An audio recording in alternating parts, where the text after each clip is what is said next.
Imagine working all day just to watch your entire paycheck vanish before the month ends. That's the reality for millions of people living paycheck to paycheck. In North America alone, over 60% of adults say they can't handle a surprise expense of $500. Life gets expensive: fast food, streaming subscriptions, new gadgets, tiny luxuries that drain your wallet one swipe at a time. But what if I told you that you could flip the script? What if you could turn a low income into a stepping stone toward real wealth? This is the Passive Path, where we talk about building a life you control. Today I'm sharing 10 proven money hacks, not just to survive low-income days, but to build the financial freedom you deserve. Let's dive in. For years, I was broke. I worked in restaurants, poured sodas in a theme park, sold bread in a bakery. I even joined the Peace Corps. And through all those jobs, my income stayed low. But one thing saved me. I acted like I was on a low income.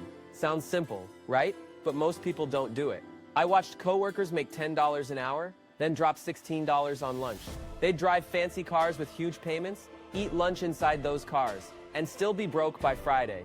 It was like they pretended they earned six figures, but their bank accounts told a different story. Here's the truth: when you're on a low income, you need to act like it. Every dollar matters. Every decision counts. It's not about being cheap. It's about being smart. Ask yourself, how many hours must I work for this? If you make $15 an hour, that's $15 for 1 hour of your life.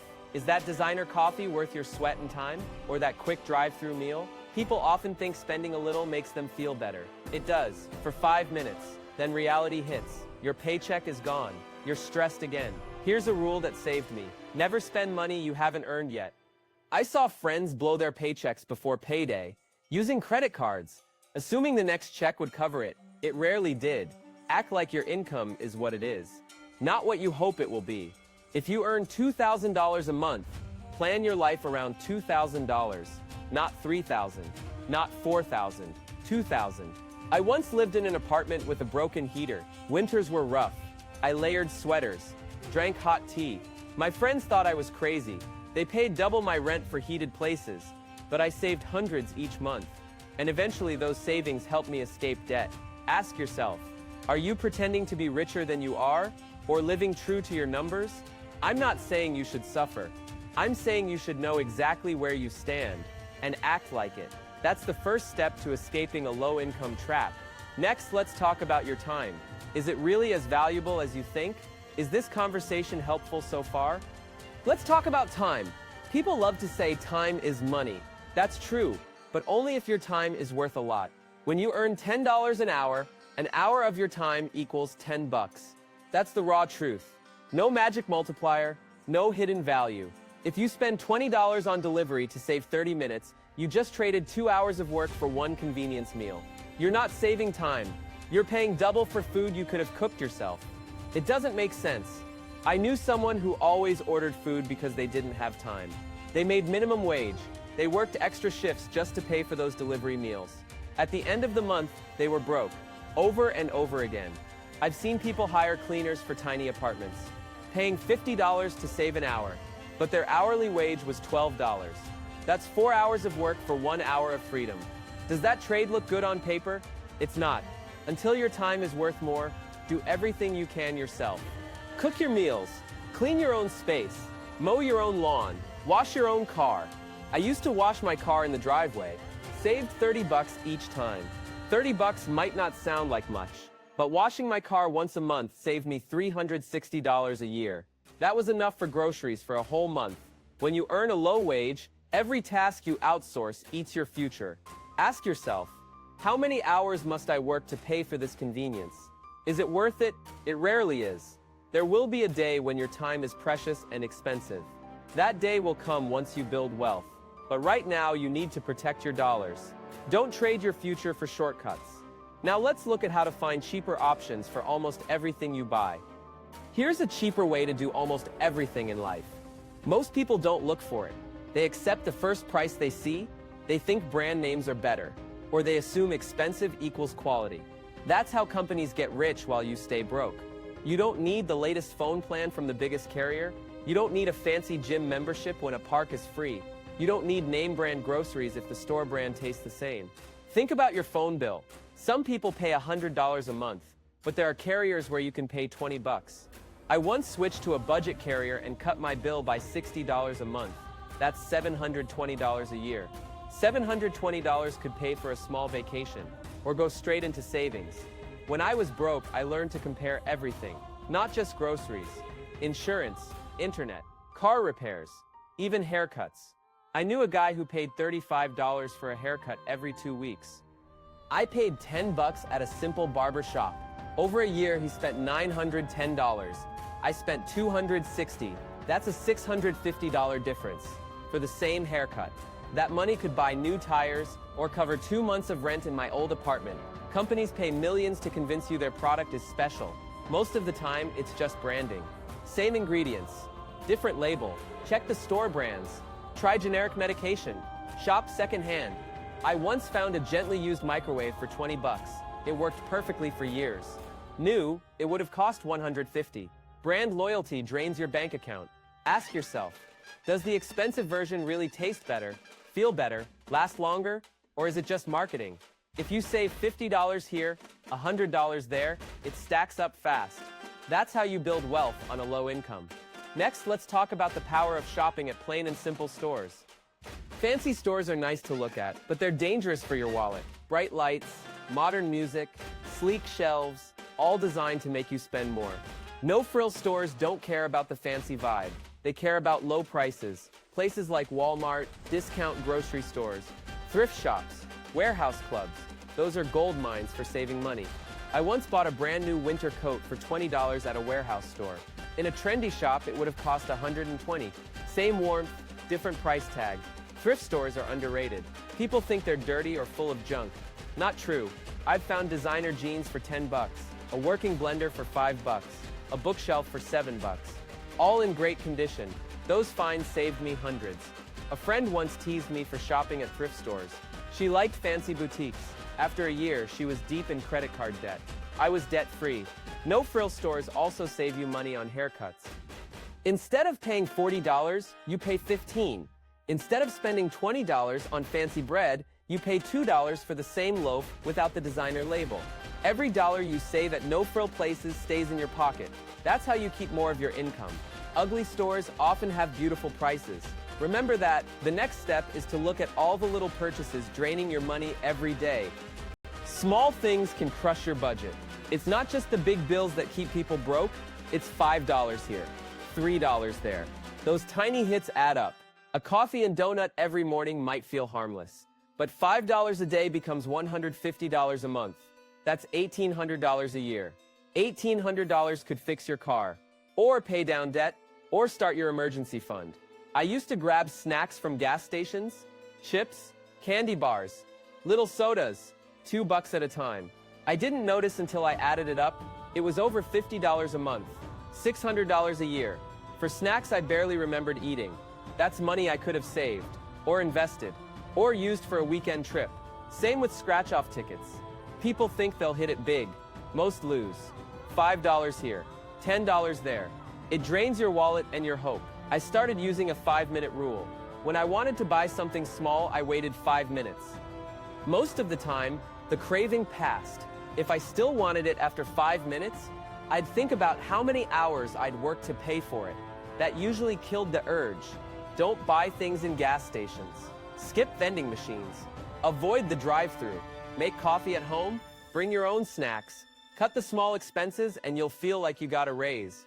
Let's talk about cars next, and why driving a cheap one might save your financial future. Cars can destroy your budget faster than anything else.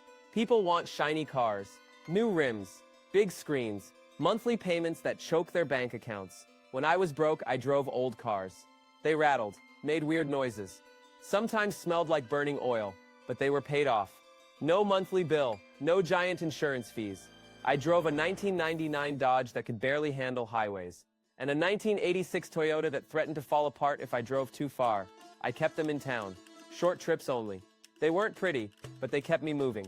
I paired those cars with a cheap roadside assistance plan. $70 a year gave me peace of mind if my car broke down. That saved me hundreds in towing costs. People laughed at my cars, but I laughed at their car payments. $400 a month, plus insurance, plus repairs. That's over $5,000 a year. I saved that money, used it to pay debt, and build savings.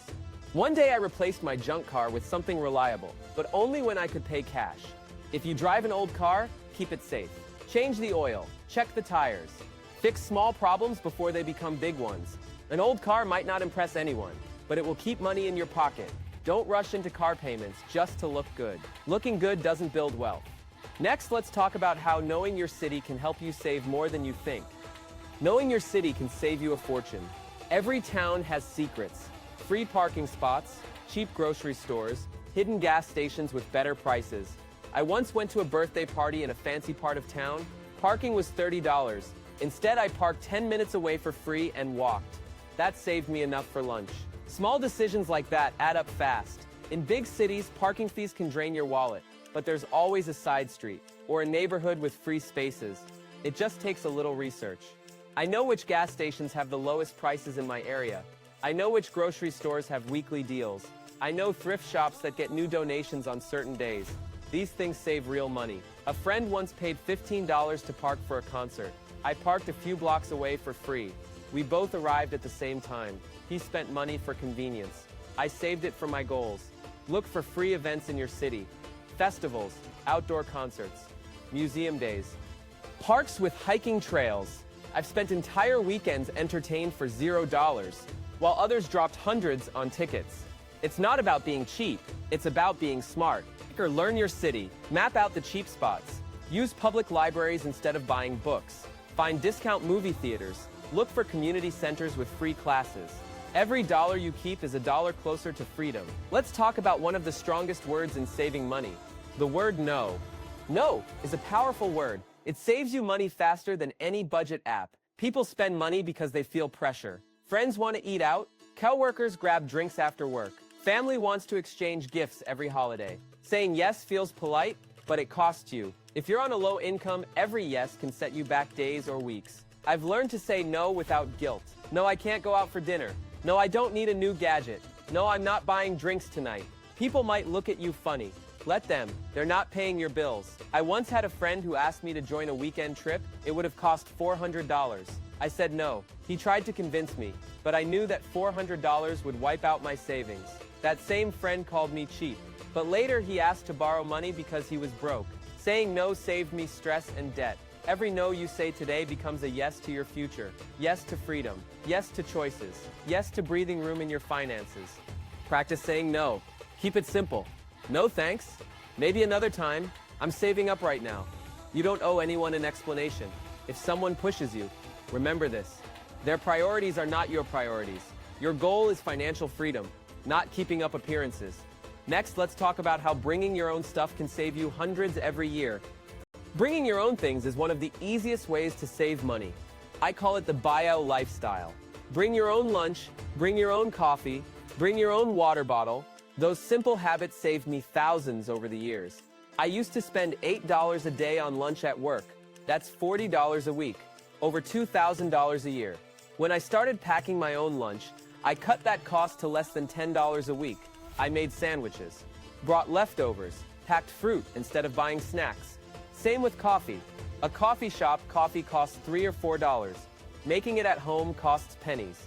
I bought a good travel mug and filled it before leaving the house.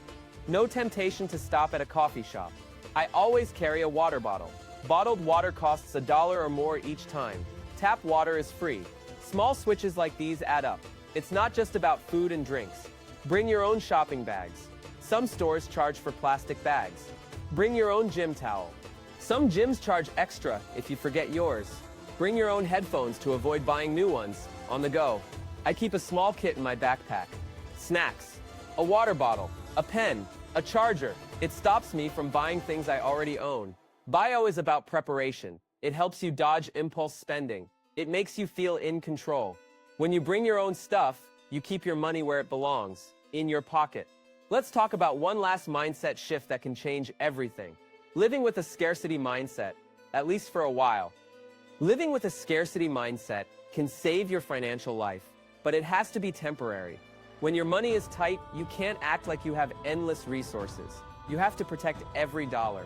I once lived as if every penny mattered, because it did. I said no to trips, no to parties, No to new clothes unless something wore out. It wasn't fun, but it kept me out of debt. And it built the habit of watching my money closely. Some people think scarcity mindset is bad. It can be if you stay there forever. If you always feel like there's never enough, you might become afraid to enjoy life. But at the beginning, it's a survival tool. It teaches discipline. It makes you question every purchase. It forces you to prioritize needs over wants. I knew someone who refused to live with a scarcity mindset. He kept spending like he was rich. Credit cards paid for the difference. He's still paying those debts years later. Scarcity mindset is a tool to get you through the rough years. Once you save up an emergency fund, you can loosen up. Then you can shift into an abundant mindset. An abundant mindset says there's enough money coming in, that you're safe, that you can take calculated risks. But you can't skip steps. You have to build the foundation first. Act broke until you're not. Live small until your savings grow. Then you can choose freedom. The day I paid off my debts was the day I felt free. I moved from fear to control, from survival to growth. Scarcity mindset got me there. Don't be afraid to live tight for a while. It's not forever. It's a step on the passive path, and it's worth it. You've just heard 10 powerful hacks that help me escape my low-income life. They're simple, but they work. Act like you're on a low income. Stop overvaluing your time. Find cheaper alternatives. Shop at no-frill stores. Skip small expenses. Drive a cheap car. Know your city. Just say no. Live the BIO lifestyle. Embrace a temporary scarcity mindset. Each step puts you closer to financial freedom. This is the passive path. A path where your money works for you, not the other way around. Start with one hack today. Watch how fast your life changes. Keep moving forward. And remember, freedom starts with small decisions. If you've made it this far, you're serious about changing your financial life. You've got 10 tools now to help you break free from living paycheck to paycheck. Use them, test them. See which ones make the biggest difference for you. I promise, small steps lead to big results. This is the passive path, where we believe anyone can build a life they control. If you found value here, like this video. Subscribe to the channel so you don't miss what's coming next. Leave a comment and tell me which hack you're going to try first. Or share your own money-saving tips. Share this video with someone you care about who might need a little help stretching their dollars. I wish you good luck on your journey. Keep learning, keep growing, and feel free to check out the other videos on the passive path. I'll see you in the next one.